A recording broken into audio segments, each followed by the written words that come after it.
Well, it's good to know that after 500 episodes, you can still make absolutely gargantuan mistakes, like maybe setting your webcam up to be the microphone instead of your actual Yeti microphone, which you should be using, which you should be used to. Because after all, it's 500 episodes. Either that, or I basically recorded this while I was in the bath and just edited out the splishy splashes. I'll let you decide what the truth was, but until then, I'm with the show.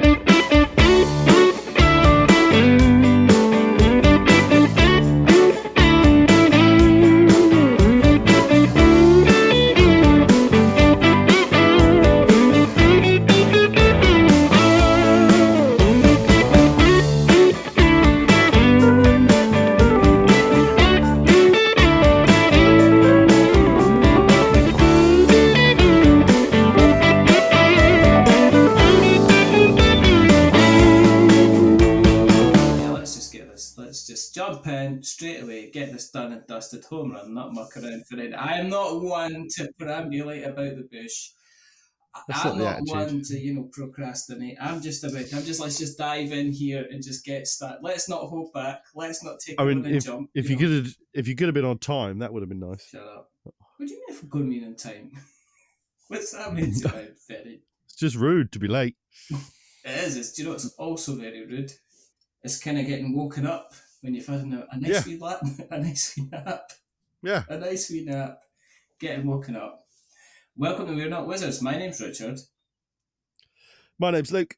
And welcome to the show. It's almost October.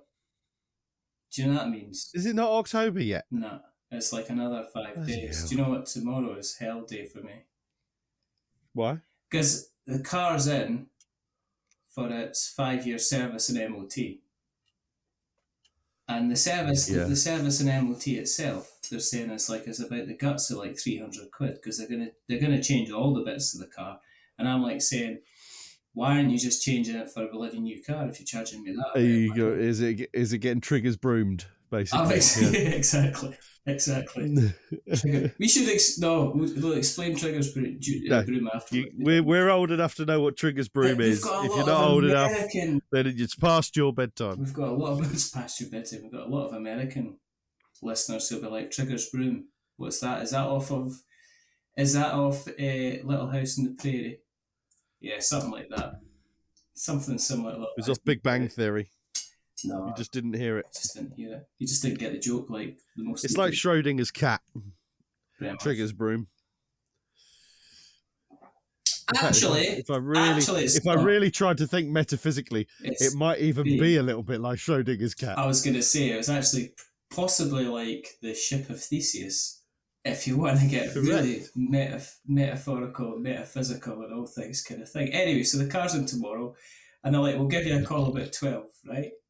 And there's very few times that a garage has phoned me and said, "Oh, everything's fine, just come and get it, Flying colours, MOT, not a problem at all." They always find something just to stick an extra little dirty 30 quid somewhere or something. Do you know what I mean? So I'm just waiting for that phone call tomorrow. It's tenterhooks, and do you know what that's meant? I get paid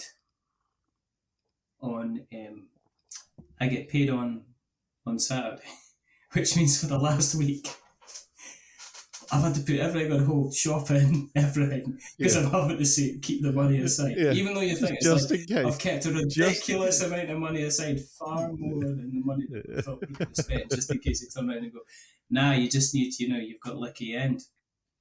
But you've lost £3.5 and you're finally fitting into those summer jean shorts that you wanted. I will be.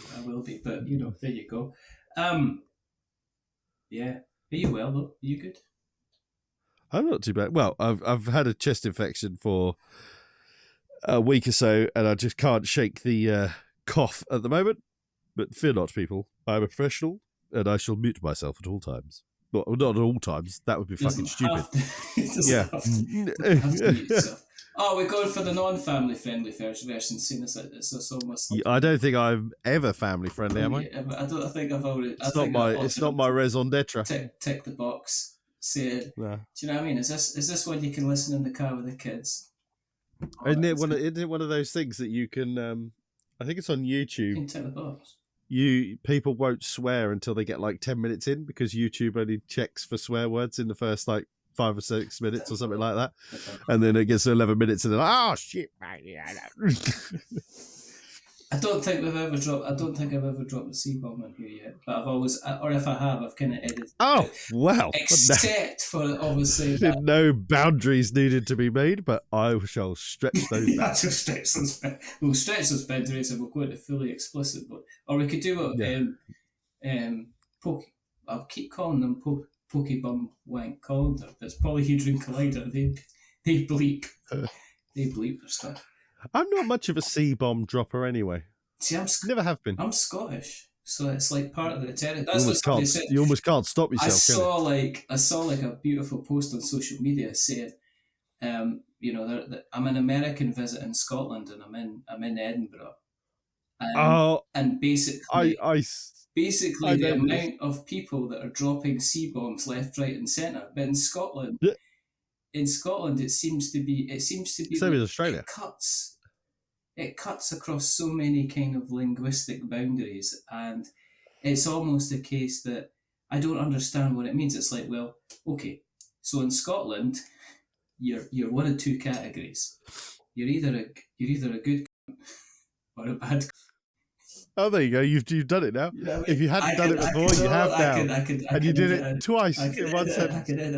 But they basically said, because somebody was saying, like, what's Scotland's kind of attitude to immigration? And it's like, we don't care what people look like, said, like, what background they are. As long as you're a good, you're fine. Mm-hmm. And this American's like, I just don't understand what's kind of going on here. I just don't understand. It's like one of those things you don't even hear on television, because it's considered the ultimate kind of, you know what I mean? It's the same in Australia, though. They use it exactly the same way. They use it synonymously with, use it as a silly throwaway word, primary school in kind of like in Australia. Yeah. Do you know what I mean? You're all a bunch of great. And now let's do some reading. Open the books to page 5, you little Today we shall start with addition. Oh my god. So anyway, last time we were talking about Aircon and the fabulous time that you had, and this time I was managed to escape the handlers, like Prison Break, get out of the house, and get myself to Tabletop Scotland. How long did you go for? I was meant to go on the Saturday, and then I ended up going the Friday night, because it's open actually on Friday from about 12 o'clock. So I went after I finished work rather, and then I went again on Sunday with my boy, because basically my middle son who is now in Glasgow studying law. It was kind of like our last kind of hurrah together, so we thought, go to Tabletop Scotland, a lot of fun. Get to sit around, get to play games and stuff like that. So, and it was, so that's what we did. But it was kind of like in a new venue. So it's at the... Oh yeah, it's the first year in this new venue. Yeah, it's at the Royal Highland Centre. So the Royal Highland Centre is basically it's a place where they hold like rock concerts and stuff like that. But more importantly, they hold one of the busiest kind of events going, which is the actual official kind of Royal Highland show. So the Royal Highland Centre holds this, and usually stick cows and stuff in it, and it's usually mega busy, and thousands of businesses go along. So Tabletop Scotland, who should have been in the Juror Centre, but through circumstances and cutting of funds and stuff like that, the local council, the Juror Centre was kind of shut down. So they moved themselves to the Royal Highland Centre instead.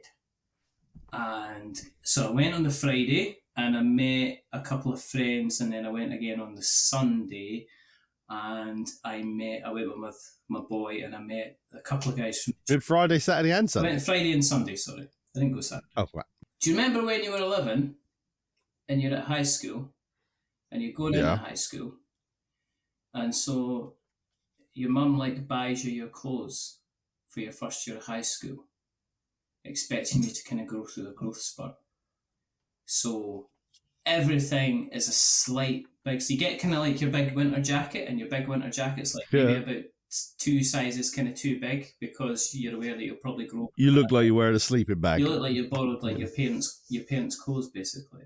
So Tabletop Scotland it kind of felt a little bit like I'm growing. I've got new clothes and I'm going to kind of grow into them.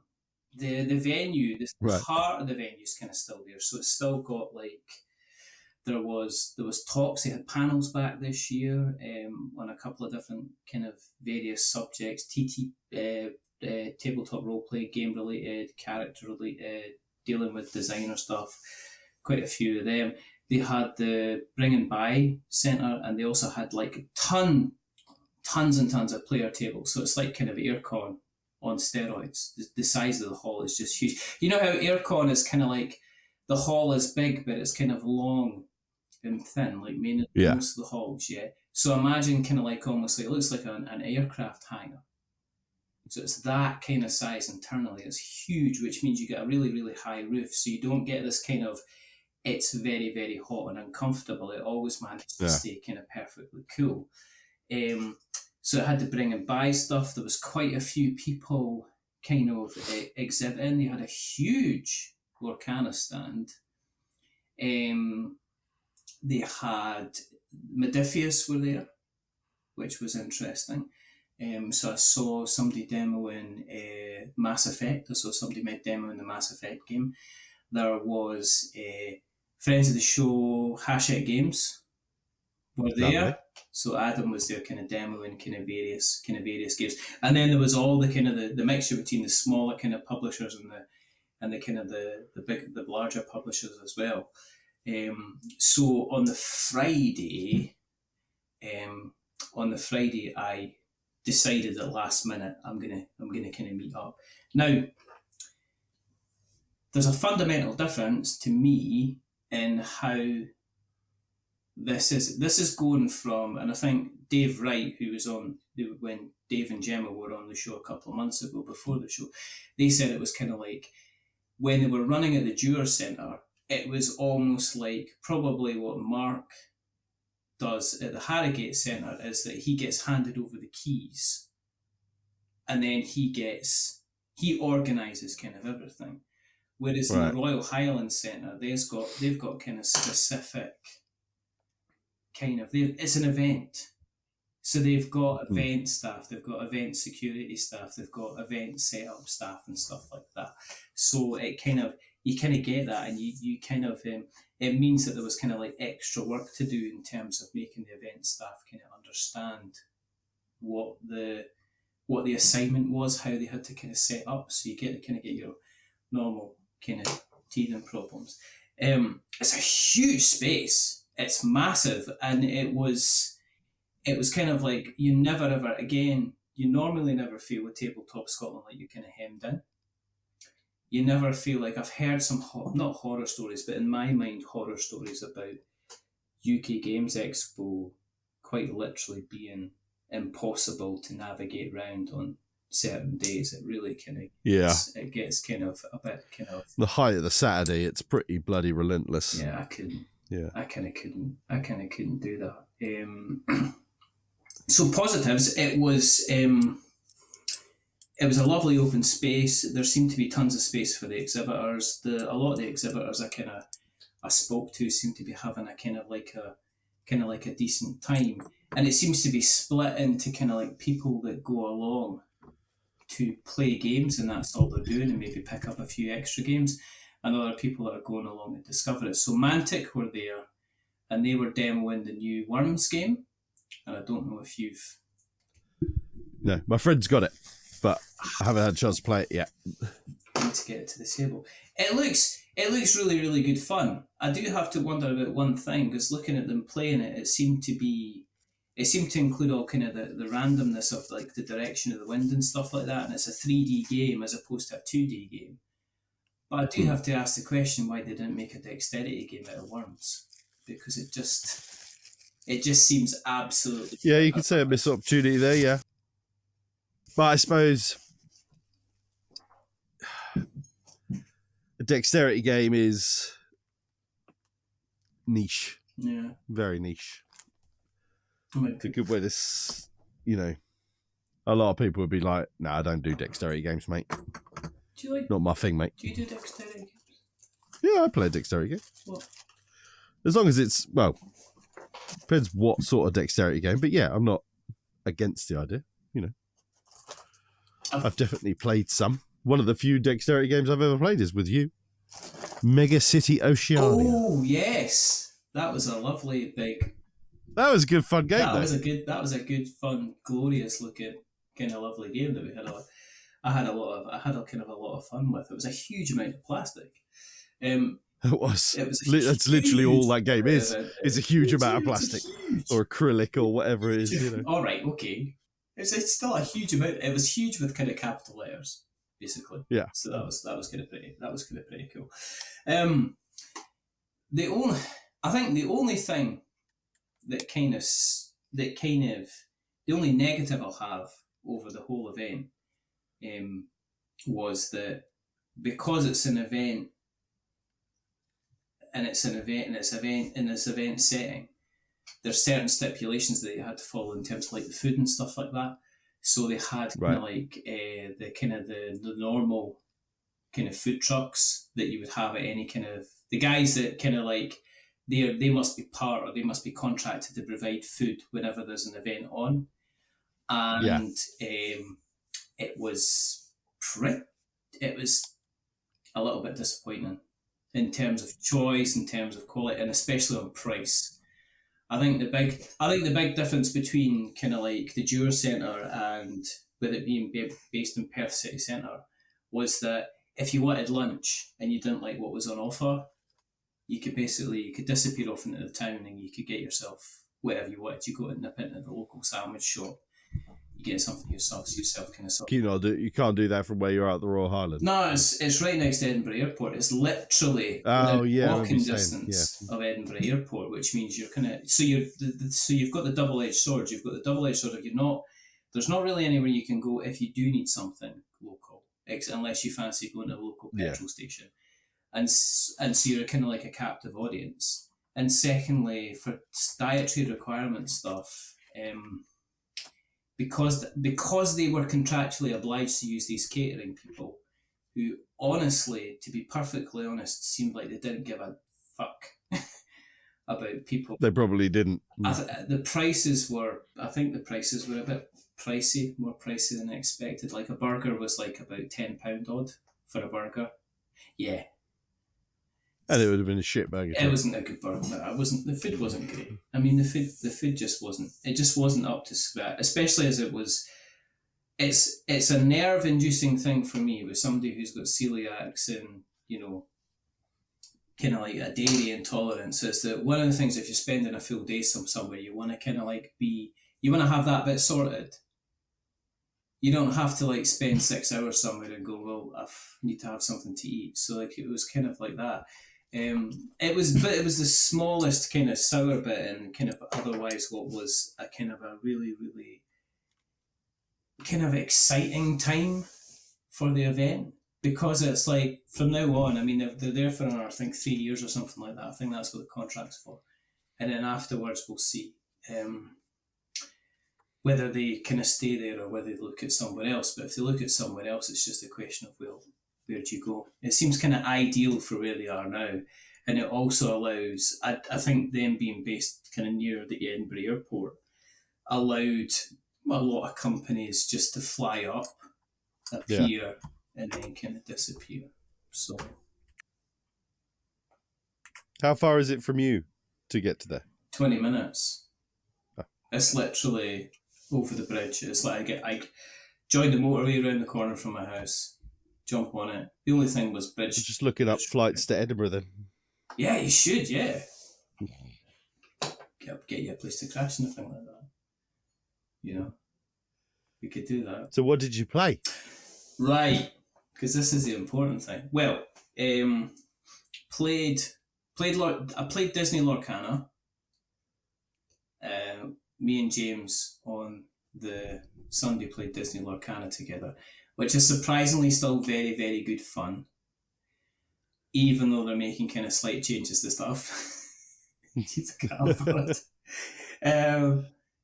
And it was kind of one of those things that you got like kind of a promo card because it was Ravensburger that were there, so they were kind of running the event.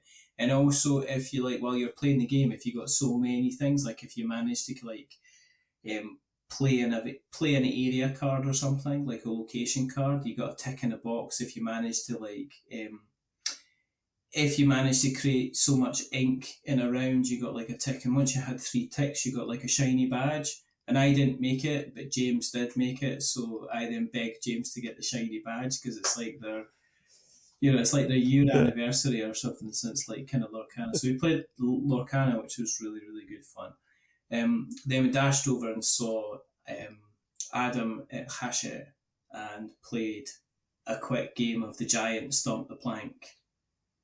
Oh yeah. Which is just, it's just so good. Have you played Stop and Plank before? Oh yeah. I demoed it last year at Tabletop Scotland, so I must have played. I probably played it far more than I should have. Even kind of interrupting people. We love it at our house. Oh, it's just love it. It's such a pure, easy, good fun, good time kind of game that if you just said, "Oh, do you want to just play Stomp the Plank?" and it takes like 10 minutes to play, and there's not like a big setup, and it's just ready to go, and it's just incredibly good fun. One of the we did.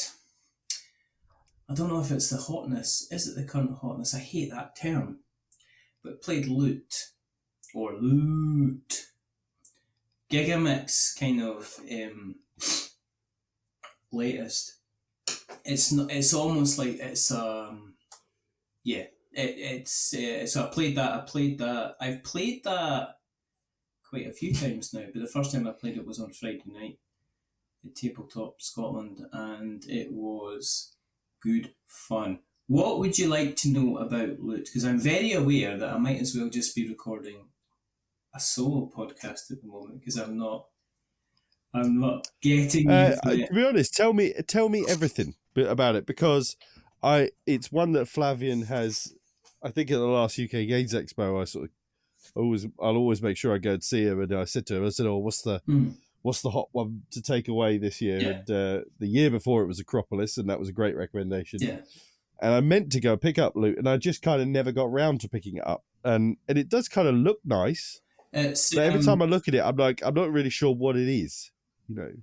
It's kind of like at its base level. It's kind of like it shares DNA with like Point Salad. Okay, intrigued. I like Point Salad. In the fact that, and then people are going to be shouting and going, it's nothing like Point Salad, but kind of like bear with me. It's kind of like, it's got the DNA of kind of like Acropolis, because you're laying down tiles.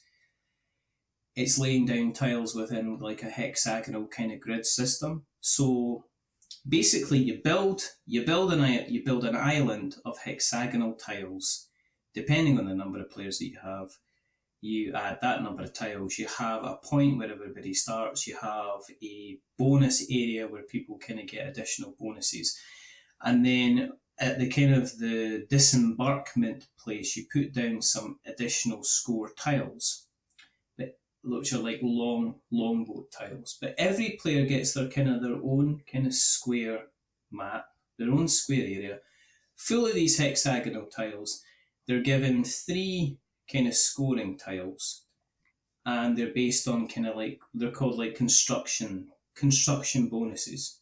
So on a tile, it has like a sheep symbol, a tower symbol, a couple of castles. And what you've got to do is if you've got that tile on your board, in order to score that tile, you have to surround it with those particular resources. Right. So everybody starts off with the 3 kind of main base tiles that they've all got to collect resources for. And then the longboats, they provide additional bonus tiles. So a bonus tile might have 2 axes and a sheep on it. Or, as it would. Or interestingly enough, wood. It might have 2 wood and a sheep in it, so it might have that. So what you do is, if you take, basically on your go, you take one of your marauding Vikings and you place it on the main map. Now, it has to either join an existing Viking that's been played, either yours or another player's, But it can't be placed on the same space as a Viking that's already there, unless you've got special actions. One of the special actions allows you to do it. What you do is when you place your Viking on that tile, you collect whatever resource is on that tile. So if it's wood, it'll be sheep, or it'll be battle, and you'll get an axe for that. Axes are the only strange one because their scoring is based on the total number of axes you get over the game, and then you get to claim one of the bonus kind of tiles that are off the side, which is based on the number of axes you have. But it's all very well just scoring like sheep. So you can land on a sheep space, you score a sheep. You land on, your tree space, you score some wood or whatever. But dotted around the map as well, you've got towers, you've got castles, and you've got houses as well. So in order for you to basically, you want to collect these because they'll go towards your final score based on, they go on your general kind of final score, but you can get extra tiles to kind of boost the bonus on there. But if you want to collect a house, you've got to have one of your Vikings next to a house in order to be able to claim it. If you want to collect a tower, you've got to have a string. You've got to basically connect two watchtowers together. Right. So in order for me to claim watchtower tokens, I've got to have both of my Vikings have got to be connected together between the two watchtowers, basically. Uh-huh. If I then want to connect another watchtower, I can do that. And then that would allow me to get one of the watchtowers that I've got already, plus the new watchtower. The castles, I need to have a string of 4 of my Vikings together. And then I can collect another castle tile if I've got 8 of my Vikings all connected together. But that's likely to happen because as you explore the world, you're more likely to chain off of your own little Viking, as opposed to kind of like joy, unless you're looking to specifically grab like a gold, because there's gold kind of dotted through the kind of the map as well. But what you're doing is every time you get kind of like a resource tile, you're then taking that resource tile and you're placing it on your kind of like almost like your tableau in front of you, and you're trying to make sure that you're scoring tiles that you've already claimed, you've already got on your board, but you're maybe also trying to score tiles that you've collected at the end of your turn from the longbow additional bonus tiles, basically. So it ends up being this kind of like glorious kind of point salad where different people will use. It's like when I'm saying Acropolis, it's got very much DNA of Acropolis, and what I mean by that is there's not one set way to kind of win the game. There's lots of routes. Yeah. So it is things to focus on. Yeah. So it's a case of there's not a case that everybody starts tearing off towards the castles because they're going to get like the most points.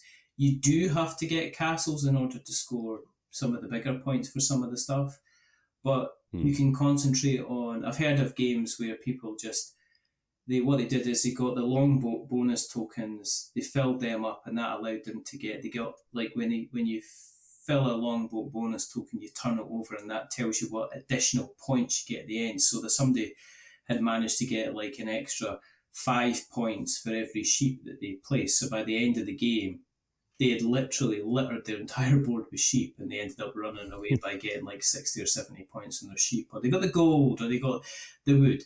So it's kind of like, is that kind of thing. I can see it kind of people just kind of like playing together as a little kind of score attack thing to either see if they can beat their score or see if you can get the kind of the highest score, or see who can kind of play. It's not that complicated, but there are certain points where it introduces a bit of analysis paralysis. Anyway, so there's this point, right, where towards the end of the game where people are like twiddling tiles between their thumbs and that. But they're wondering, they're going like, yeah, I know I need this tile, and I don't know where to place this tile. Or they've got their Viking and they're going like, I don't know where to put this Viking, because if I put it here, I'll get this, but if I put it there, I'll get this instead. So it's just like Do you know Acropolis at the end, where people are like either going for the greens, but you get a little person that's like been buying kind of like cities all the they've been buying cities all the way through, and they've got like a string of like 12. They're kind of like slowly going up in kind of like some kind of step routine. So you kind of goes like, oh, well, I get 1 for that, 2 for that, 9 for that, 157 for that one there, because it's like stacked upon stacked upon stacked, and it's just surrounded by stars. So it's that kind of thing. So it's incredibly good fun. The funny thing about it was that me and my friend Paul, who keeps starting to get mentioned a lot, but he is my neighbour, and we do play a lot of games, and Kevin, we all ended up getting a copy.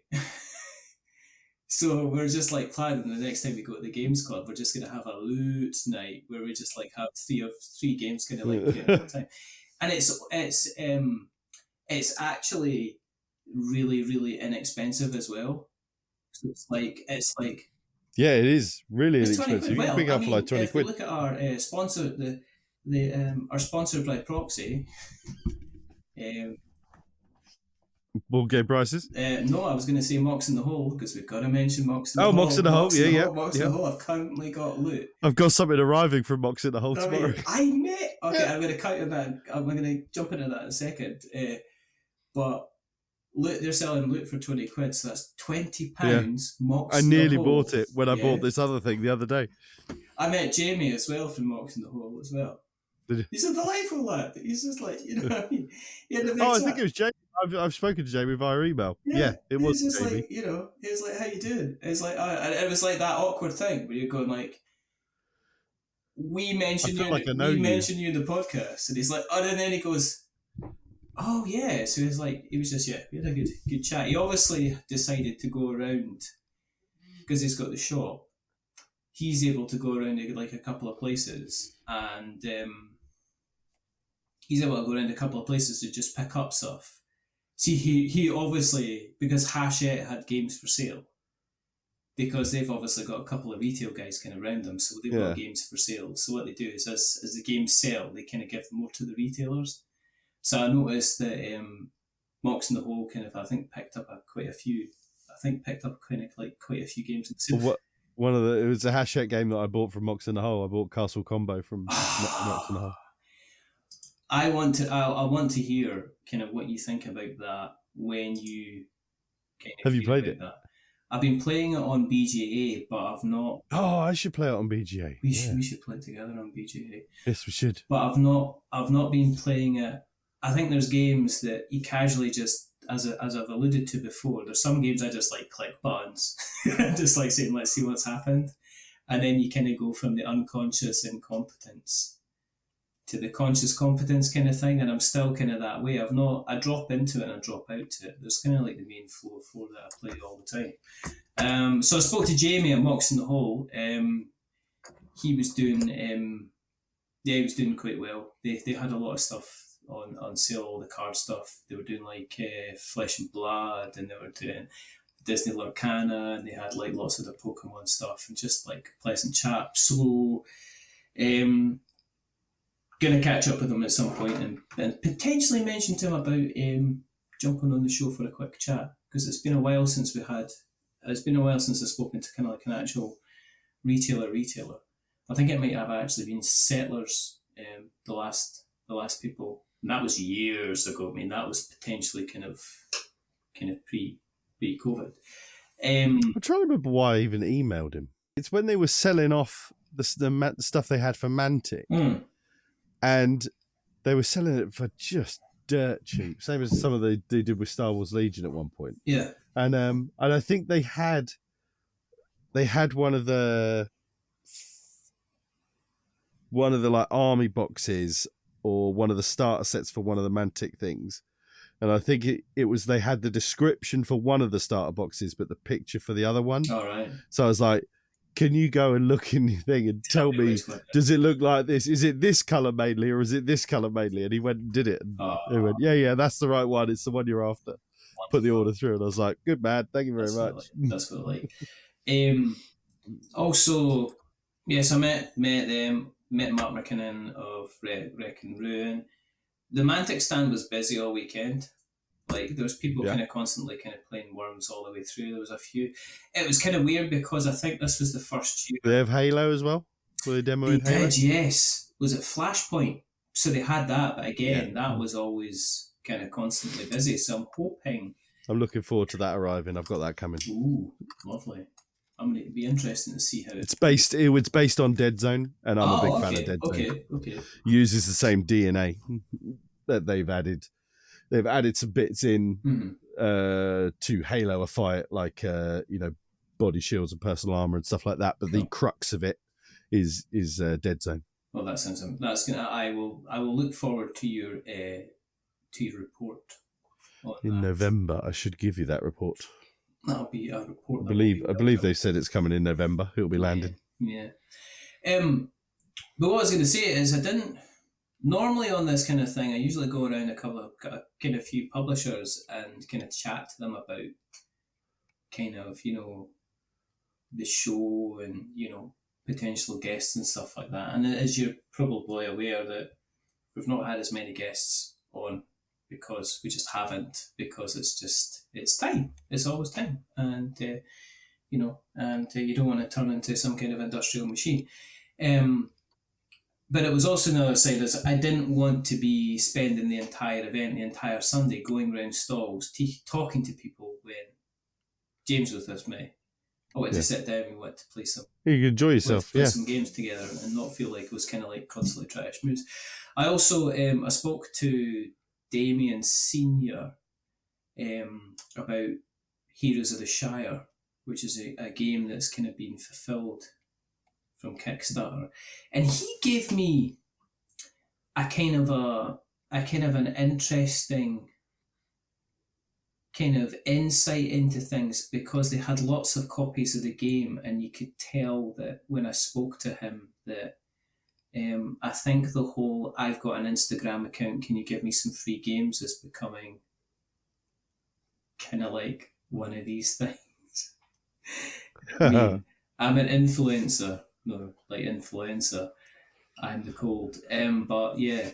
I've got an OnlyFans account. Can you give me some free games? Yeah, pretty much. You know what I mean? I've still got my Hotmail and Yahoo account. You know what I mean? I've got my MySpace. I have a Yahoo account. My MySpace is still operational. Can I get some? Can I get some kind of like special deal? MySpace had some great ideas. MySpace did have some good. People was actually pretty good as well. I never really got into it, but I did do it. I'm sure I did. I also remember Friends Reunited, and it was kind of really interesting. Oh! Because Friends Reunited was like basically allowing you to see everybody you thought were an absolute prick. I completely forgotten about Friends Reunited. Yeah, you basically just looked up to figure out if certain people went to prison that you thought might go to prison. But then it turns out like it was literally Friends Reunited came out, and then everybody was crazy daft for Friends Reunited and were starting to connect with people. And then you realise that then Facebook landed as well, though, didn't it? Facebook killed it overnight. I remember it kind of like everybody went, "Have you been on Facebook?" Nah, you got to get on Facebook. And then everybody went on Facebook, and it's like, and I think people liked Facebook because it was kind of like, I can decide who I want to be friends with and who I want to see in my lists and stuff like that. So I think that's kind of what it was. But anyway, Damien's going to be coming on the show. He's going to be talking about Heroes of the Shire, about kind of like his looks like a really cool game, crowdfunding journey and stuff like that. It's huge. It's got a lot of stuff, and it was kind of interesting because I went up and I went, I'll be honest with you, I've not really heard of it, this one, and I think I'd seen it, but I didn't know much about it, but it looked cool. It does look cool. I like the artwork. I think one of my friends actually bought a copy, so I'm hoping that they might. Well, Kevin got a copy, I think, so I think he might try and persuade him to bring it along to the club so we can get a shifty about. It's got that. It's got the kind of Kilnforth kind of artwork, hasn't it? Yes, it looks very similar in that the people animation. Yes. Yeah, I'm kind of It looks lovely, and I had a pretty decent chat with Damien, and we kind of said, well, he's going to be coming on the show. I think it's the middle of next month. We're going to be. It does feel, and I don't mean this disparagingly, but it does feel like it's nobody is talking about it. I've seen it a whole bunch of times, but I couldn't even tell you where I've seen it. But I as soon as you had said Here is a Shire, I knew exactly what you were talking about. Yeah. It's got an 8.3 rating on. No, it hasn't got a lot of ratings, but it's still sitting at 8.3 on Board Game Geek. It's a simmering. I think it's a simmering pot of goodness. But I think one of the things. It looks lovely. It's really interesting. But I think one of the things he maybe experienced was people going up and saying, "I'm an influencer. Could you give me some free games?" He said, "Look at my Instagram. I'm gonna give you. I know. I've got this. I've got that. I'm gonna show you the world. So what have you got? 4 followers." I reckon most of the pictures I'm looking at are Instagram pictures as well. They're all portrait. Anyway, the other game that we played, and I'm bringing it in because we normally talk about games anyway, is it was interesting because they were demoing it at Tabletop Scotland because it's not even available in retail yet, which is Joyride. Aha! From Rebellion. Did you speak to the lovely Duncan? Was Duncan there? The lovely Duncan wasn't there, and I must admit, right? I like Duncan. There was a delightful individual there instead by the name of Kennedy, who was very friendly and very kind of warm. But do you know you get people that are kind of like genuinely kind of happy to kind of be there and kind of doing their job and not just kind of doing that kind of fake smile that kind of doesn't quite reach the eyes. So this was... but Kennedy was a light, but Duncan wasn't there. But then it was quite funny because the interaction was like, when they went, "So this is Joyride." I went, yeah, it's really cool. And he was just like, "Do you fancy a demo?" It's like, I've actually got one in my bag because it was one of the games I brought with me. I brought that to play.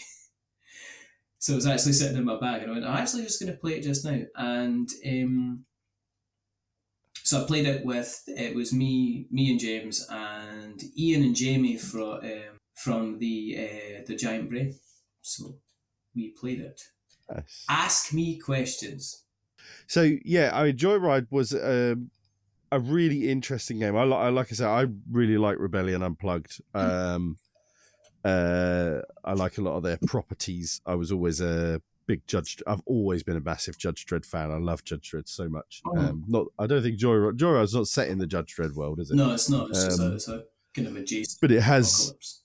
Yeah, some of the artwork. I think some of the artists that have worked in 2000 AD and magazine stuff have obviously done Joyride stuff. But yeah, it looks like sort of Destruction Derby kind of craziness. Correct? Yeah. Yeah. It's really simple to play, but it's got a lovely kind of dice push your luck mechanic. Yeah. So it reminds me of Heat, and I played Heat, right, and I walked away from Heat a bit lukewarm. From Heat. So you've insulted me twice there because one, you've used a phrase that I bloody hate. Because nobody's ever happy. Nobody's happy about the lukewarm temperature, and I don't like my name being associated with an unsatisfactory temperature. Yeah. Nobody's ever gone, lukewarm. No, they've all gone, it's lukewarm. I didn't mind that I was out tonight with a dog, and lukewarm is fine because it's not too hot. I don't end up having to. I don't end up having to. Lie to me. Nobody has ever described lukewarm as a pleasant temperature. Yeah, it is. It is. And don't knock Heat. Heat is one of the finest creations in board gaming. It's not lukewarm. It's kind of garbage compared to this. It's not that garbagey.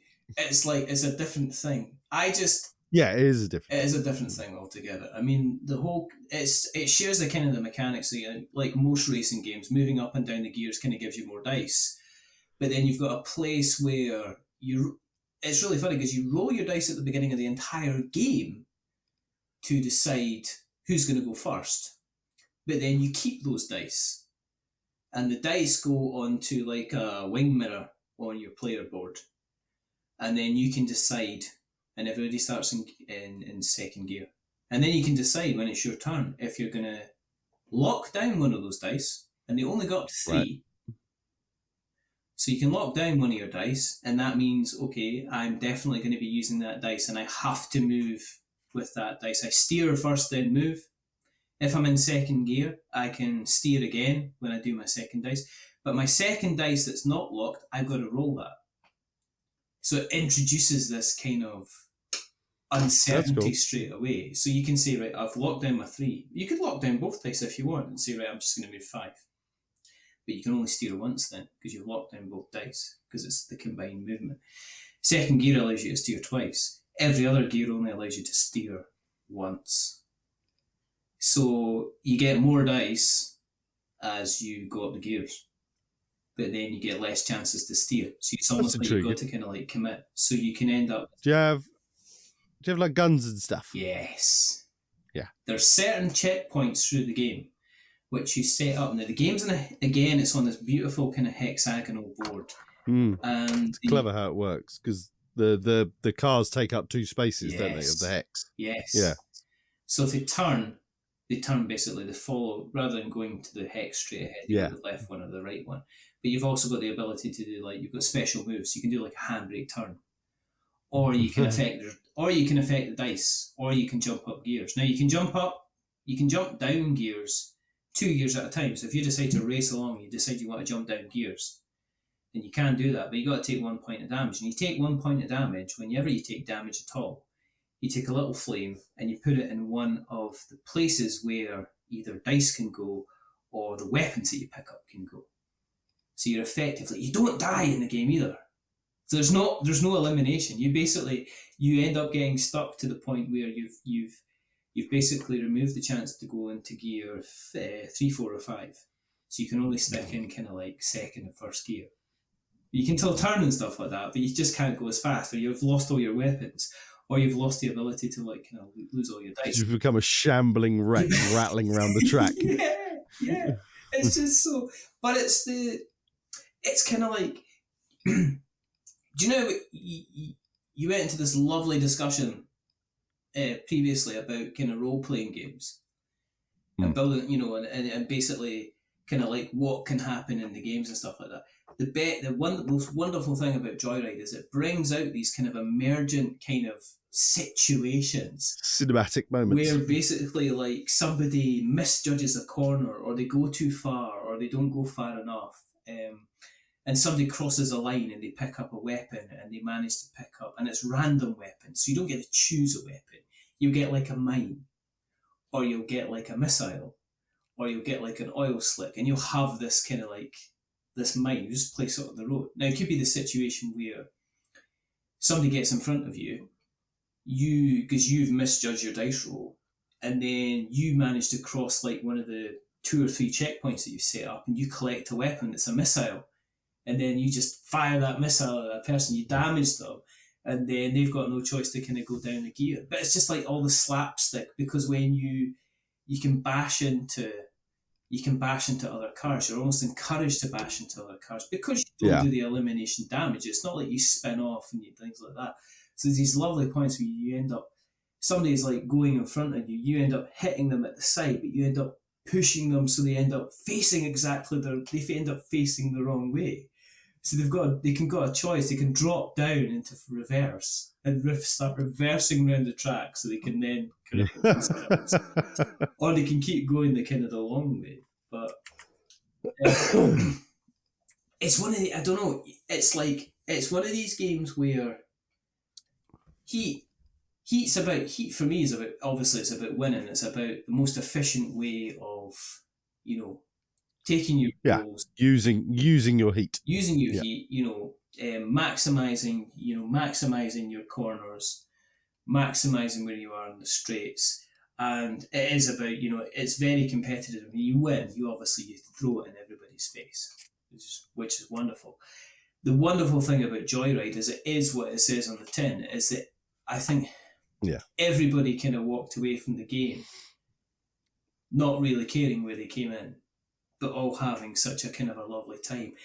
And the best thing about it is the hexes are big enough that if you wanted to, you could use Matchbox cars. We show our age and our nation there that we said Matchbox cars, not Hot Wheels cars. Yeah, but everybody knows Matchbox cars are better. So Yeah. we played that. I then played Can't Stop. I love Can't Stop. Yeah, I've never played that. You've never played? Never played Can't Stop. No. Get yourself on BGA and play Can't. It was Sid Saxon, wasn't it? Can't Stop. I think so. Yeah. Was it a Sid Saxon game? I don't think I've actually ever played a Sid Saxon game. Can't Stop is just it is wonderful. It's so pure in the fact it's like you're not. Yes, you are competing against other people, but ultimately you're competing against whether or not you can decide to push yourself further and lose, or hold back and just, I'm going to sit there and watch somebody else kind of take you over. The number of times I've played it on BGA and I have won spectacularly just by keeping rolling and just going, right, I'm going to do it. And all the other times I've also lost spectacularly because I've kept on rolling and not known when to stop. So it's perfectly named. And it's like, I don't know how easy it is to get. I heard it's not the easiest game to kind of get hold of. Oh, really? Yeah, supposedly. Yeah. I think it's because I don't think it was such a big thing here, was it? I think it was a much bigger thing in America. I think. Yeah. But you can probably right. It's not particularly. Oh, yeah, you can get copies. Can you get here? All right. I don't know if I think Asmodee.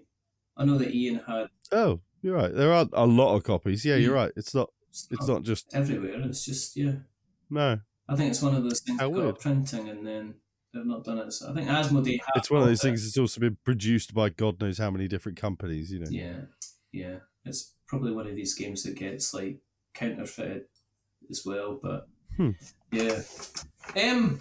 So that was Tabletop Scotland. All in all, it was a cracking good time. You mean obviously it's got all the teething problems of a smaller controlled venued event moving into less control and actually needing to kind of deal with what the event's offering itself. And that's just a time thing. That's just kind of like not knowing what to expect and stuff like that. But the team, I think, the team did a cracking job. They should be really, really proud of themselves. And it does, and hopefully it means that, with people like Modiphius have been up for the first time, Mantic Games coming up for the first time, Hall or Nothing Productions, they were up there as well. Yeah, Tristan was there. Yes, I saw Tristan, not seen Tristan since 2019. Was the last time I saw Tristan at Aircon. Hopefully we'll see all these people next year and more. But it was pretty good. So that's where I've been. That's what I've played. Mr. Pryor, what about yourself? So had a fabulous experience last weekend where myself and a bunch of the lads and my young lad Elliot got together around my mates for a Saturday session, and we had an Alien RPG day where I was the GM, and we had an awesome time. It was so much fun. I think I got there about 1:30, set everything up, set my laptop up because I had a soundboard for it and everything like that. And I think me and Elliot got back in somewhere between 8:30, 9:00. So we just, so we were probably playing, for breaking for pizza and stuff. We ordered some pizzas in and that, but I think we must have been playing probably for a good 5 hours, 5-6 hours, all in all. And we just had so much fun. Everybody had, so I set it up over 3 acts. This haulage crew that got woken up in deep sleep because of a distress beacon for a Wayland Yutani station, and protocol dictated that they must go and investigate and obtain any valuable assets that might be there, and broke it up into 3 acts. The act was always broken by the reactor going down again. So when they got to the space station, the reactor was not up, so they had to go down into the depths of the station to get it back up, and then they would climb back up the station to investigate, and then get plunged into darkness again. And they'd have to crawl back down to the depths. And usually that also the end of Act 1 also interluded with their first meeting of an alien.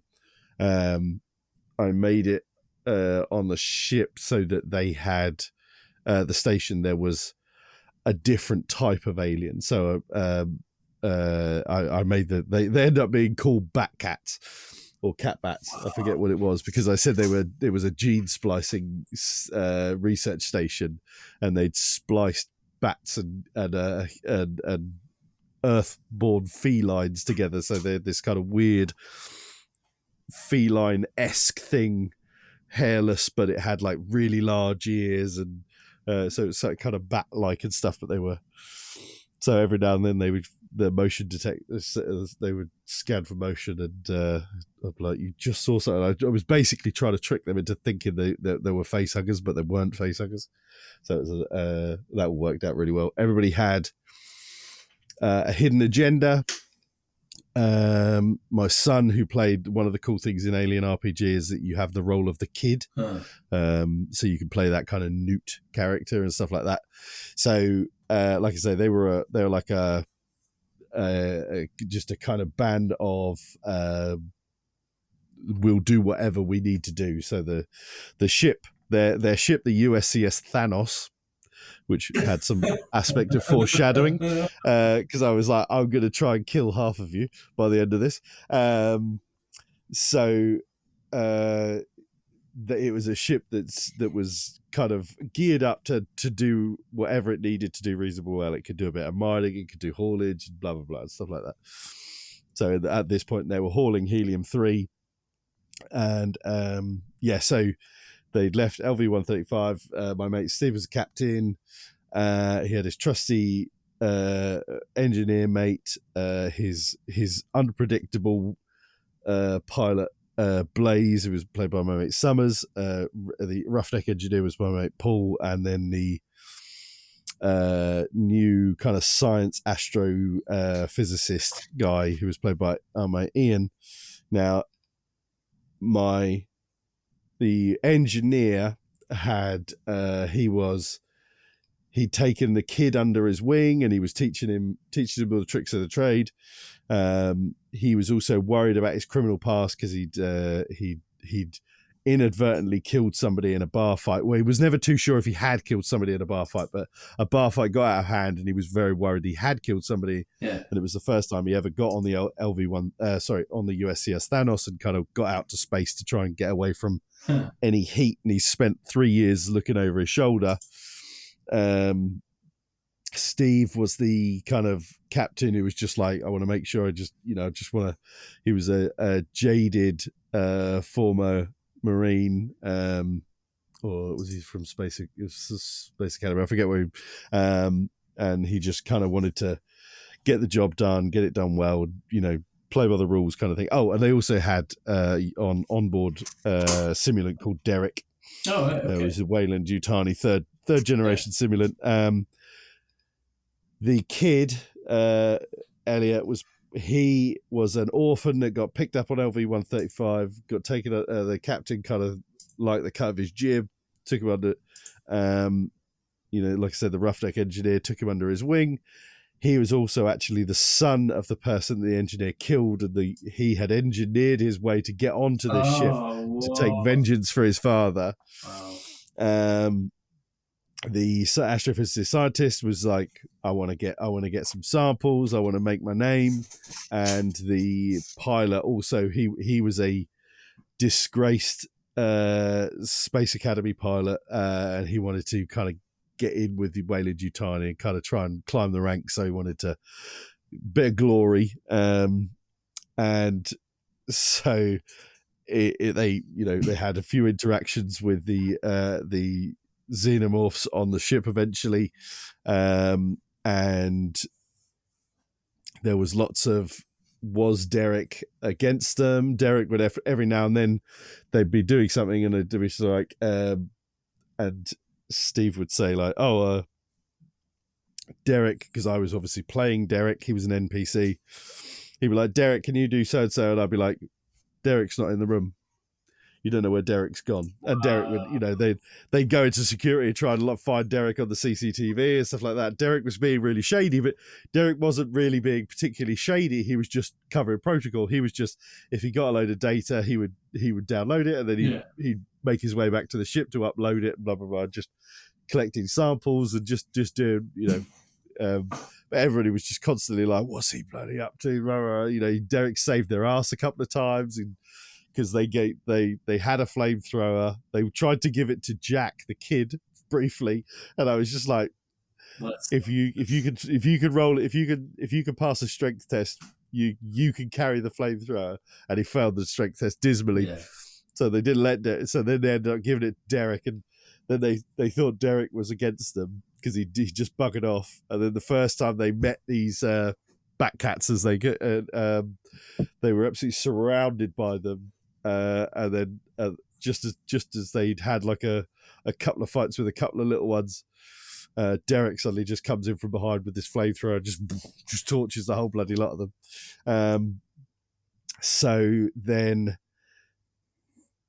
in the final act, so Elliot had kind of he was like, right, okay, you engineer loves you, keep my side, blah blah blah. Then the engineer had the kind of agenda of make sure the kids stay safe. No matter what you do, even if you die, your kid stays safe, kind of thing. So that kind of relationship was perfectly played out. And then in the final act, they had to obviously go down to the depths into the reactor. Where they knew they'd heard motion before the last time they were down there, but they didn't counter anything. So then they had to go back and fix it. And then both Elliot and Paul went down. And I thought, right, here we go. This is when Elliot's going to pull the trigger. He's going to do it. And I said, right, so Elliot had a pistol. So did the engineer, Paul, and Paul in the thing, he kind of dropped something and he was trying to reach down to get it, and I was like, as you do it, Elliot, you turn around and you can see these Batcats just coming over the top of this this bit of machinery that Paul's working on. He's completely oblivious to this. He's digging around under this thing trying to get this his sonic screwdriver, as people kept calling it that day, and I thought, that's it. Elliot's going to let him die. He's going to do something to. And he went. He had a story point, and he was like, right, can I use my story point? I was like, because story point is something you get given by the GM if they feel that you've done what their agenda was. So like their first act agenda, you get to the end of the first act and you go, right, act two starts, open your act two. And if I felt they'd done it, and for the most part, everybody got a story point each time. And you get to say, right, I'm going to use a story point, and you pass the test. The GM could say like, no, you can't use a story point. This is too important for you to just auto pass. And he went, what I want to do is I want to slide over, grab the pistol out of I don't know what Paul's name was now. It wasn't, or whatever his name was. I want to grab his pistol, and then I want to shoot it. And I was like, fuck it, go for it. That's awesome. So he described it, and I went, yeah, story point, yeah, you've done it. And then he gave the pistol back. And he gave the pistol back when he got up the top, gave the pistol back to the captain. I was like, okay, no, right, he didn't do it. And so then the last thing that basically happened, their ship had to come back into the hangar because it had broken off the airlock, and Derek piloted it back in, or Blaze did via remote control, I forget. But it piloted back in and it landed. They were in this hangar, and there was two. The last xenomorph came after them, and then so Paul said he had the first sort of fight where he had like a roll with it, and then I said, right, okay, where do you kind of did like a sort of judo roll kind of thing, the momentum of the momentum of the alien. The alien went over the top of you kind of thing. And he was like, okay, yeah, so I want to say I rolled like here, and I'm in front. I want to make sure I'm in front of Elliot, I'll keep between the alien and Elliot. And I just looked at Elliot, and I was like, the initiative. I said, Elliot's your thing. And he could see just past the GM screen for me, and I just sort of gestured like a shoving motion, and he went, I want to use a story point. And I was like, yeah, your last story point, go on then. He's like, a shove Paul into the alien. And everybody's like, what? That's amazing. And he's like, because you killed my dad. And he's like, no. So yeah, Paul died, but he killed the alien doing it. He killed him with he had a seismic drill, and he was underneath the alien. He seismic drilled up into the alien, the acid poured all over and killed him. And so they got away, and the scientist, astrophysicist, he died as well. So two of the 6 crew members died. So Thanos didn't quite get the whole 50-50, but he got close. But it was so much fun. We had such a good crack. How much prep is there beforehand? I mean, do you give stuff like a week, a couple of days before, or do they just rock up and they just open up their folders and it tells? I just asked everybody. I asked everybody to. The few of the guys that the people I play with or played with are the people I play O-Swarm with. So I asked them. I said, who's going to be the ship's captain? And they voted Steve to be the captain. I was like, okay, cool. And then I said, the week, sort of the Monday before the weekend that we did it, I said, right, you got Steve, obviously captain. Elliot's playing the role of the kid. You've got an engineer, a pilot, and an astrophysicist scientist. First come, first serve. Choose what you want, and then send me a little bit of a backstory on your person. Cool. So they did that, and then that was all they had to do. That was it. And then I kind of, to be honest, I didn't even do that much prep. I did I say I didn't do that much prep. I sent you one of the things I did, which was one of the recordings of the emergency distress signal, and then I did 6 other research logs that they found from computers and stuff around the station. So they kind of got a little bit of a clue as to what was going on as the first act. So every now and then, I even did a Scottish accent, but it was a Scottish accent that every now and then went Welsh and I think a little bit Hindi at one point. No, I'm not doing it now. No, I'm not doing it. No. Go on then. No, I'm not doing it. But yeah, so there was various research people that they found some research logs, and then they found the last entry for the station commander, which was basically the ship, the station's lost, blah blah blah kind of thing. So that was fun. So I did a lot of prep in that, and I got this whole soundboard ready, and I used my Stream Deck, if you know what one of those is. Yeah. I used that and my laptop to do lots of stuff like that. So I had all the motion tracker noises and pulse rifle noises and stuff like that. So amazing.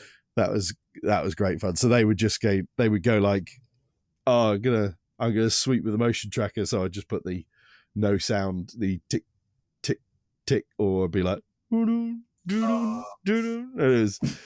so I didn't even have to say, I didn't have to describe, they would just know by listening to it as to whether they were getting anything. So that was brilliant fun. But then other than that, and like I gave them their agendas, and I kind of had it, I had it in my head, the rough beats of it, as in the reactor was going to fail, and they were going to keep how to fix the reactor. Other than that, I completely winged it. I just decided to roll with it. I was like, I'm not going to take it too complicated. I had like a whole bunch of like ideas that I'd been thinking about and little things that could happen and stuff. And I suppose I kind of just every now and then went, oh yeah, I'll use that now. And the whole Derek taking the ship away and then them they couldn't get radio to him, so they had to get the command control panel working again so they could then message him to come back in via the hangar and stuff like that. That was all completely just off the top of my head at the time kind of thing. So yeah, it was just blowing my own horn. I think I do a pretty good job as a GM. I'm pretty good at thinking on my feet. Sound like it. And yeah, it's something. It's only the second time I've ever done it, but I really enjoy doing it. I think you would love something like Blades in the Dark. I think that would really suit. What was Blades in the Dark? Oh, that's the one you're playing at the moment. Well, Blades in the Dark? we finished off. We kind of the Dishonored-esque RPG. I think you'd love working with that. You could set up a small campaign, because it sounds to me that this has bitten you quite severely. Oh, yeah. I mean, I've always been intrigued by RPGs, but it's definitely got Because when you're saying to me you're playing Oathsworn, I'm wondering if that is an itch that is slightly getting scratched, that seems to be getting totally scratched by an RPG. Because Oathsworn, and I wonder, it's like setting down the basic rules. It's back to Joyride, isn't it? It's like setting down the basic rules of the game and what happens in the game and what happens in the emergent kind of actions of everybody to kind of dictates how everything finishes, and you don't walk away from an RPG going, oh, I really like that rule that you put in there. That was fun.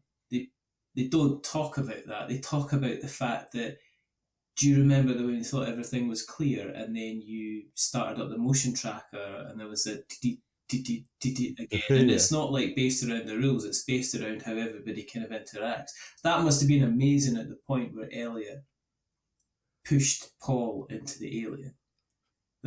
Everybody must have been. Oh, it was brilliant. Yeah, it was really funny at one point though, because I was trying to get his attention, and I'd written him a note, and I was trying to sort of just show him this note to give him an idea as to what he could do. Yeah.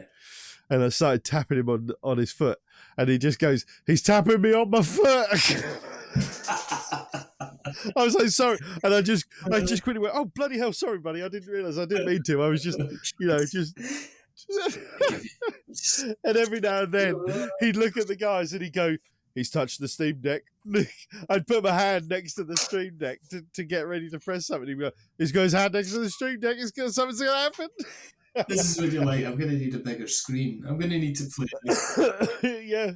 You're going to need to play it from a bigger or a different room. That's why they kind of, I don't know if like why people like kind of like the playing the kind of the D&D online kind of stuff, and kind of like on Teams or Zoom or something like that, because I think you can introduce it. And for the purposes of the camera, Mr. Pryor has just shown the One Ring RPG. I'm a big fan of Free League. There's Blade Runner as well. Blade Runner. I've got four of the Free League systems, and I would happily buy every book Free League do, because they're just awesome. So, what's next for the Rippigas then? What are you thinking about doing next? You going to do another Alien? Are you going to run an actual campaign? Because you can't be too far. He's got a lot to do in Oathsworn. We've got 6 encounters. Well, 5.5 left. So we've got the fight of encounter 15, and there's 21 in total. So we're halfway through 15. Yeah. We actually did do the fight last night. Last night. But then we realised we died. We all died, which is the first time we've all died. But at one point, when I think the third person had died, so it was like, what? Because in Oathsworn, you have a selection of cards. You have a small deck that you can choose what cards to take into a fight. Yeah. But the cards have what's called a battle flow number on them, which is where they go around the track to cool down and go back in. So your 3s, which is the highest spot, will take longer to come back, but they're obviously your more powerful cards. And if you get an injury, that's a card that goes into your hand as well, but it's always a 3. So, and it often has, so when you build your sort of deck, you have a 0, which everybody has, is basically this. I think it's always the same card as everybody. And then you have 2 1s, 2 2s, 2 3s. Well, we'd been playing it that the injury took up one of those 3s. And one of my mates had 2 3s, 2 injuries. So he had none of his 3 cards. And then he was just like, well, what happens if you get a third injury? So I'd sort of look at the injury section and I was just like, yeah, you could definitely have 3 injuries. Yeah. And then I said to my mate Ian, I was just like, have we assumed that the injuries take a spot of one of your 3s, or did you read it? It's like, I'm sure I read that in one of the bits. So I was then went looked and I was like, in addition to your cards, add in your injuries. And we were like, all of us the game before had an injury, so all of us handicapped ourselves in the last fight, and then this fight we were seriously handicapped, and we were like, right, okay, we're just gonna draw a line under that fight never happened, we're gonna redo it, and just go again. So we we realized we'd been hurting our chances a little bit, but definitely like I say, I'd always been intrigued and interested about role playing. I don't know. I mean, maybe we could do a campaign. It wouldn't. I think one of my mates, he's got a load of the Free League stuff as well. Because again, he's just like, we're both of the same thing. Of like, if you like the thing it's about, i.e., Alien, Blade Runner, two of my favorite things ever, Lord of the Rings. And I've also got the Twilight 2000, which is this kind of weird World War III scenario. Right. It looks really cool. It's just really cool production. And he started buying the books just again because he loves them. If you love the source material, they're great books to have. And he's a massive Walking Dead fan. He's got the Walking Dead set that they've done. So it wouldn't surprise me if he'd quite like to run a Walking Dead game. But we'll see. We're gonna get to the end of Oathsworn. And we said we'll give campaigns a miss for a couple of months, and then see if there's something else that comes up as to an ongoing game again. Because we've really enjoyed doing the ongoing thing. We started off with ISS Vanguard, but we really pushed through it. But we hit so many stumbling blocks and roadblocks with it, and it's such an unbearably punishing game. It's a cool game and it does some cool stuff. Yeah. But bugger me, it's vicious. And it's like when we said about when you play a video game and you just put it on the easiest setting because you just want to have fun in an adventure. Exactly, yeah. Well, even if you put ISS Vanguard on the easy setting, that's the hard setting on everything else. You know, kind of thing. Polish games seem to be really brutal. Every time I've played everything, has come from that sort of Polish world. They're always brutally difficult. They're very hard on themselves in Poland, I feel. So yeah, then we ended up. We decided we'd give Oathsworn a try, and we just fell in love with it so much. And we've mucked up some rules here and there, and we realised we've hurt ourselves in some places, and then we realised we've been benefiting ourselves in some places, and then we've had some ones where we've read a rule or a card or a stage card for an encounter or something. And we're like, oh, does it mean this or does it mean that? And then after a while, I usually just go, who gives a shit what it actually means? Let's just play it how we just want to, and just carry on. Exactly. We're overthinking this kind of thing. Yeah. We'll have forgotten that we even talked about it in half an hour kind of thing. And it's very easy to do that in Oathsworn. It's just also beautifully produced. I've not got the people to commit to the campaign, especially now that James is going to be in and out. You know, he's going to be back, and he's in Glasgow now, and I think he'll do one. He'll come back a couple of times, and then we'll not see him for months because he'll be enjoying he'll be doing his courses, lawyering himself up. So that'll be fine. Have you got anything you are trying to get to or looking to get to? No, not specifically, but I do have Essen next week. So. Are you going to Essen then? I shall be in Essen next week. Yeah, fly out Wednesday morning. So yes, it's going to be a busy week next week. Is that going to be? Are you going to be meeting the people that you've worked with, or are you doing is it a bit of both? Is it a bit of biz dev as well? Are you going to be a chance to kind of? No, I didn't do a huge amount of the biz dev. I mean, I often end up joining in on some of the meetings just because they might have questions about functionality stuff that the the sales guys don't know for sure, kind of thing. So it's good to have myself or Philip, who will also be there as one of the cams. But I'm mainly going there to, see the people I do work with and stuff like that, But yeah, it's great. Looking forward to it. Looking forward to seeing some of my colleagues as well and spending some time with them. Proper trade show as well, isn't it? I mean, it's a proper trade show. It's just so vast.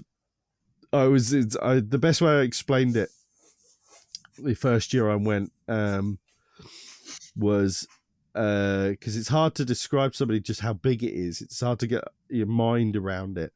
And I said, right, well, where our booth was, it wasn't as far back as you could go, but it was about as that way kind of thing. It was pretty much on the other side from the front kind of entrance. And I said it took me 14 minutes to walk from the front entrance to our booth. So that gives you a pretty bloody good idea as to how big, how big Essen is, within the sort of the crowds, as it were, One of the nice things about Essen, though, it's not as crowded as you'd expect it to be. I mean, there is certainly a point on the Saturday, yes, where it is much busier, but the majority of the time, it's surprising how freely you can move around. It's quite nice. They're respectful with the size of the alleyways and so forth, and they have to be, just because it's like something like 65,000 people will come through the doors over the weekend. 65 individual thousand people. That was the thing about Tabletop Scotland again, is the spaces between the tables was big enough that you could. We joked because one of the guys that's involved is a bus driver, and we just said, John, you could actually get a bus down here, couldn't you? And he obviously told me to shut up, which is not unusual, as always. Essen's one of the dream things. I think, do you know what? I would almost be more tempted. I'd probably be more happier going to this event if I was doing it for a work thing. Do you know what I mean? Oh, it's a good one to do for work. If I was demoing something, or if I was working for a company and they says, okay, you're going to Essen, then I think I'd probably deal with it better than if I was just, even with the Tabletop Scotland, it's like, I think it's going to get to the point, it's going to be like UK Games Expo, even Aircon at this point. It's kind of like, you need to have a good 2-3 days there. You can't go in for a day and expect to kind of spend quality time there. You just can't do it. It just doesn't work. Essen also, the demoing's different at Essen, because my understanding is that when you, like in UKGE or whatever, or Gen Con or whatever, if you demo a game, you are demoed it, as in you get to have a kind of a bit of a go at it, and they kind of show you how it works and blah blah blah. Well, generally at Essen, my understanding is that you sit down and play it. You will play, and if it's an hour-long game, you play the game. And that's generally how it works, is my understanding. You don't do that kind of shorter elevator pitch, as it were, kind of thing. Is that not down to the fact that it's kind of like, because it's trade show, you're talking trade orders? So if I'm buying a product off you, potentially. Yeah, but that stuff doesn't happen on the demos. The demo tables are for the people. Oh, right. I mean, the booths are.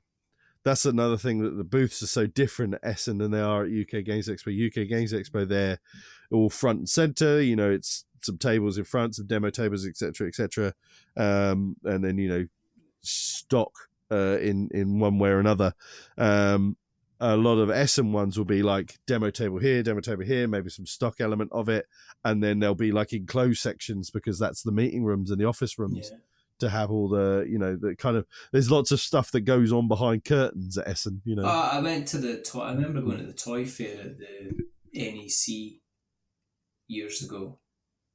I bet that will have had similar. 10 years ago, and I remember like literally it was really funny seeing kind of like bumping into somebody, go, oh sorry, and it's like, oh, the tons of bags, and it turns out that they were like the buyer for Amazon, for the toy section in Amazon, for Amazon Vendor Central. They were like going about, and they were like, I think they were standing in front of the was like a Powder Puff Girls thing or something like that, and the person, they obviously had an appointment with them.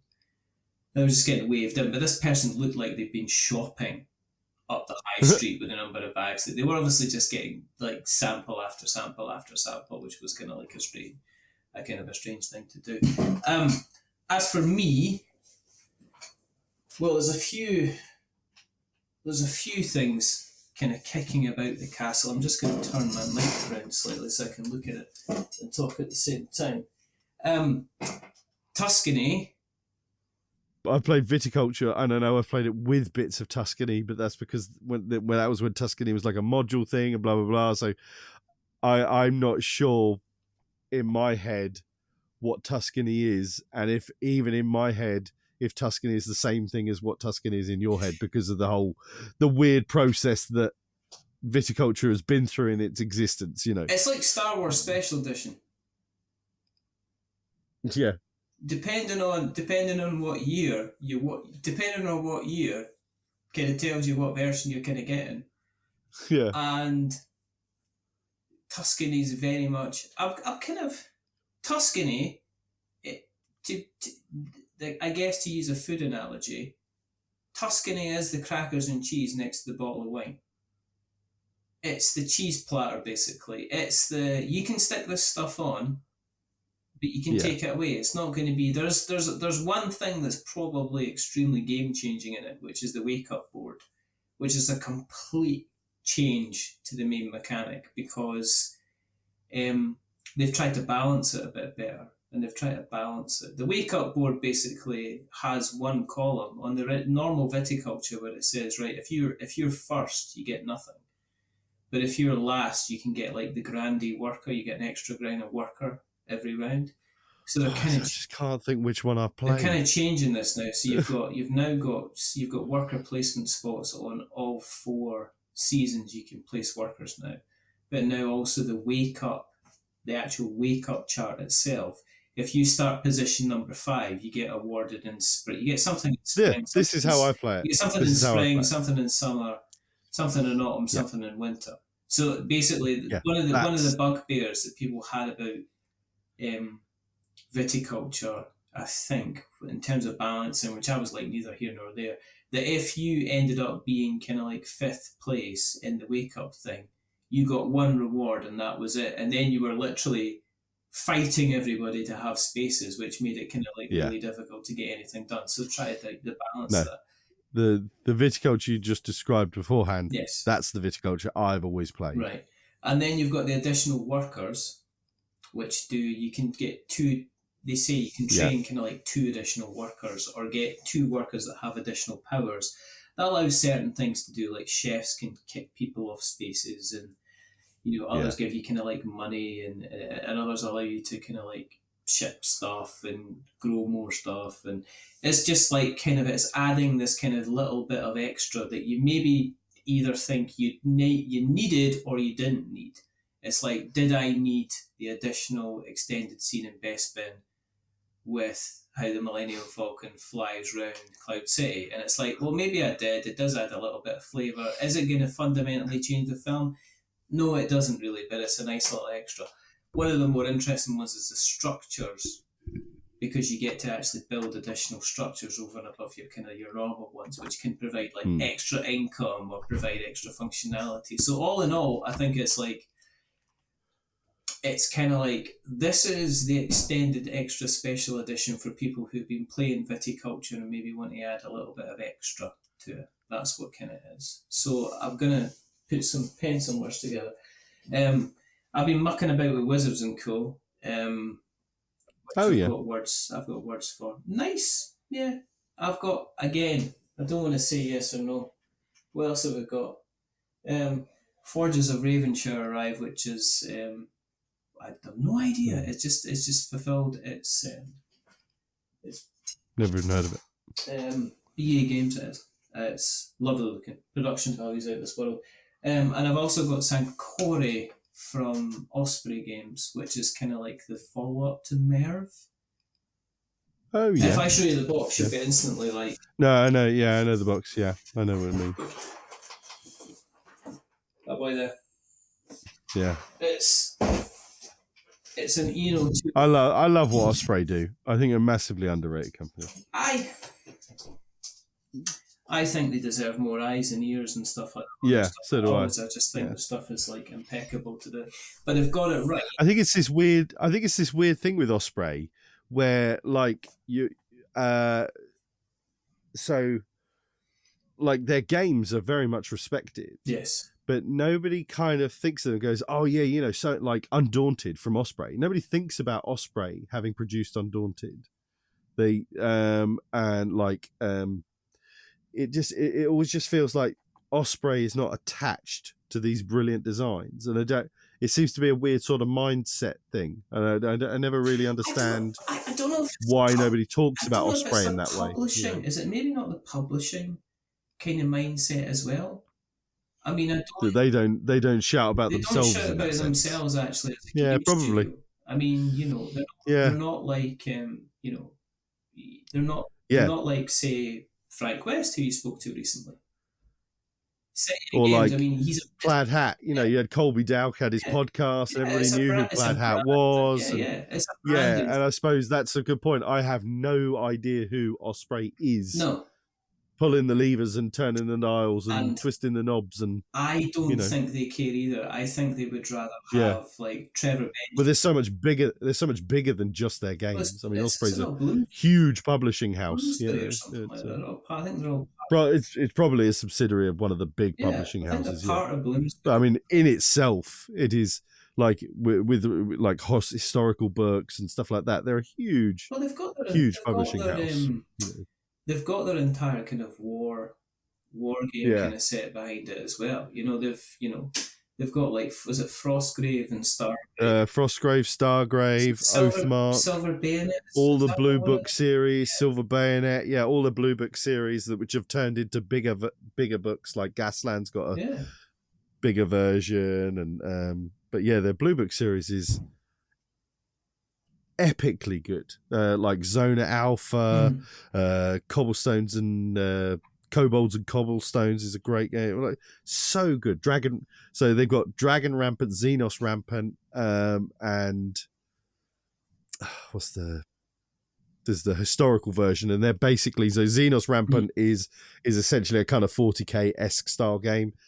Dragon Rampant is a sort of fantasy Age of Sigmar-esque game, and then there's the Something Rampant, which was the first one, which is the historical one, and they've various modules of that for different ages. Lion Rampant, that's it. Thank you, Lion Rampant. There you go. Silver Bayonet's massively popular now. A Saga might be Osprey. I'm not sure. But I mean, in regards to miniatures games, their rule sets are fantastic. Wildlands is on there as well. It's part of the Wild. I mean, it's all part of all these kind of lovely little games that they kind of put out there. You've got General Orders, I think, is Osprey. Orders is Osprey, yeah. But then, as we said, they're not trying to be the brand Osprey games. They just put their stuff out and they just let people buy it. Now, I think they probably do quite well because, I mean, we've got, was it Callisto? Undaunted Callisto 2230 or whatever it is, and that looks kind of like exciting and interesting, but there's already some buzz about it. So many people are excited about that game, Well, it's kind of like I think we've said this before, but I think Dave Thompson being kind of he's a maestro. Genius. He's a maestro as far as I'm concerned.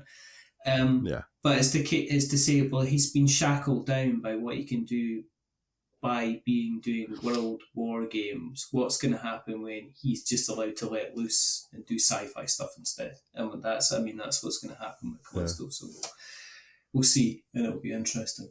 And there we go. Yeah, Dave Thompson and Ian McCullough are two of the people that, like, Ian McCullough's done, like, he's like Frostgrave and stuff like that. Yeah. The two people that Osprey did very, very well to work with. They served them very, very well. I hope Osprey have given both of those gents good pats on the back. And cash, cold hard cash. Big wads of cash, patting them on the back. Suitcases full of cash. That's brown bags at bus stops full of cash. And there we go. I don't know about you, I'm tired. I'm very tired. I'm very, very tired. Old. Yeah. I got up at 5:20 this morning to go to the gym. So I'm knackered. See, I didn't. And I'll probably get up about 5:20 tomorrow morning. My dog has taken to sleeping on our bed since the in-laws have been round, and that's been 3 months, and I've never had a full night since. And he's now taken, right, to not only sleeping on the bed, but he sleeps on my pillow around my head. So I wake up like literally cradle himself around the top of my head, so I end up like looking like I have hair, feeling like I have hair, and obviously being very, very warm during the middle of the night. And there's nothing more disconcerting than waking up during the middle of the night, turning round, and there's literally I was going to say, do you ever, every now and then you just suddenly think, I've got a pair of dog's bollocks hanging from my earlobe, you know, and then you realise what's in your ear at that point. You know? Well, my dog definitely could not. My dog could definitely not sleep around my head. He would try, God bless him. Chefs. But yeah, that would be a very different accomplishment. That would be a potential lobotomy job if that kind of gets off. Yeah. You know what I mean? If that lipstick came out to play. One of the things we got Chef neutered when he got to the full size kind of thing, and so he was about 2 by the time we got neutered. And I always kind of felt a little sorry for him, but it's there was lots of kind of went through the pros and cons of it and stuff. Yeah. But one of the definite cons is he had such a handsome pair of bollocks. I mean, they were, no word of a lie, huge. You know, if he was lying in the right way, they'd be hanging out the back kind of thing, and it'd be like he was always carrying a bin bag around kind of thing with a couple of snooker balls in it. They were huge bollocks. You know, they were known around the village. You know, when I used to take him on the school walk. You know, you could see people, like, he walked past and they turn around like, oh, he's a handsome dog. God, look at the bollocks on him. Bloody hell. You know, to the point now where, like, when he had them, because you can have them, like, when you have them clipped, you can have them obviously just removed. Yeah. You can have fake ones put in. Oh, wow. Which we didn't do, which I kind of sort of half regret now, but they wouldn't have plastic ones that size because nobody would assume that a dog had bollocks that big. Yeah. But I said to the vet, I said, what will happen? I said, do you trim away the excess skin? They went, oh no, that'll, in a couple of months, that'll all be gone and you just won't see it. He still has a healthy flap of skin because they were so big in the first place. That skin's just like, I could never come back from this. I mean, I was carrying them buggers around for 2 years, you know, kind of thing. I will always regret, but then I get to see that sort of little flap of skin. I'm like, nah, they were good ones. You know?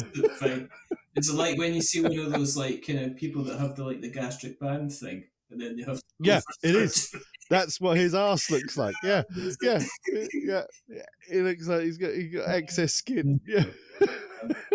You know, we started out pretty strong, and it's good to see we ended up on the dog's bollocks. Absolutely. If you've listened along tonight and you'd like to support the show, there's a couple of things that you can do. You can jump onto Spotify and give us a rating or a review or share us, because I must admit I'm quite impressed with how the Spotify hosting is going so far. Yeah. It's quite not too bad. Since we've moved, apparently we've had 5,000 downloads or listens. So I'm quite happy with that. But obviously make other people aware if you've listened along tonight and you like what you've listened to. Then please do. Please tell other people about it. And we have our Facebook open page, which you can come and check out what we do. You can interact with us on Threads and Instagram and all these other wonderful places, and check out our written reviews at we'renotwizards.co.uk. And if you go to .com, it should direct to the Spotify page. In the meantime, stay safe, roll sixes, make something awful, and stay spicy. And it's a goodbye from me. It's a goodbye from me. And until the next time, goodbye. Bye-bye.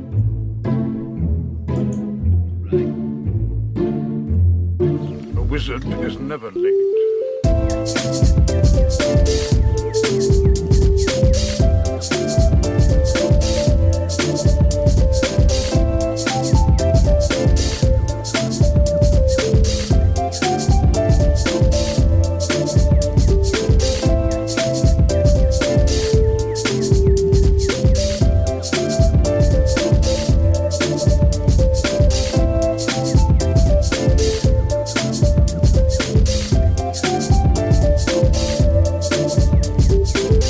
Nor is he early. He arrives precisely when he means to.